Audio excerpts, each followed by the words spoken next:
امسك القلم يا تاريخ وسجل بالخط العريض. فلسطيني سوري مش عربي، فلسطيني خاوة 972. امسك القلم وسجل عندك يا تاريخ. انا دمي سوري من هون للمريخ. سوريا هي سندنا، سوريا هي إلنا، سوريا هي وطننا، سوريا هي موطننا. سوريا انت إلنا اللي بتحني علينا. سوريا انت جهنم لما بتغضبي علينا. سوريا انت الورد لما بترضي علينا. سوريا انت الشوك لما بتقسي علينا. فليشهد العرب فليشهد المسلمون، لما بيوقف السوري معناته كون فيكون. هاي جزء من رسالة فلسطينية بوجهها لكل شعب عربي مفكر انه بيوم من الايام يصير شرفنا شعبنا السوري، والحديث بقية.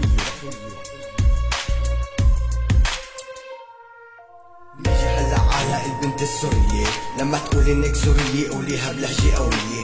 قول اني سورية دمشقية حلبية حمصية لنقوية حماوية طرطوسية. اسمع هالرسالة من بنت فلسطينية. انت فخر الكون وفخر الكرة الارضية. انت اللي بتغار من عيونك والبنت عربية، لانه انت الوحيدة من عيونك المسية.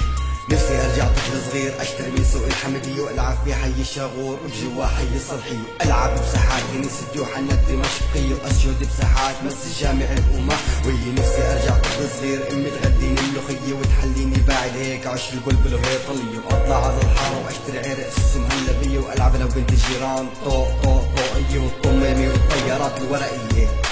نتمشى انا وهي بشوارع الياسمينية في مرائي الطفولة وبعطوية بلا هوية.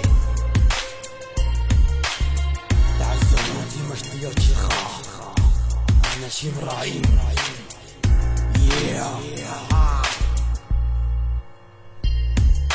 كان يا مكان رح نرجع مثل زمان. في الهوية مكتوب سوريا هي العنوان. أنا فلسطيني يا سوري حط إيدك بإيدي. رح نعمر هالبلاد هي لسيدك وسيدي. رح نحرق كل من خان ونرجع الأذان من القدس لدمشق ومن يافا للجولان. وباسم رب الكون ومنزل الأديان رح ترجع فلسطين وسوريا أرض الجنان. لما تتحرر فلسطين وسوريا رح نحط لوحة على مداخلين ونكتب عليه ممنوع الدخول، لأنه مثل ما بكينا لحالنا رح نفرح لحالنا. ليش بيفيق مريض شليش بصدر فلسطيني خاوة 972 لحيت الأول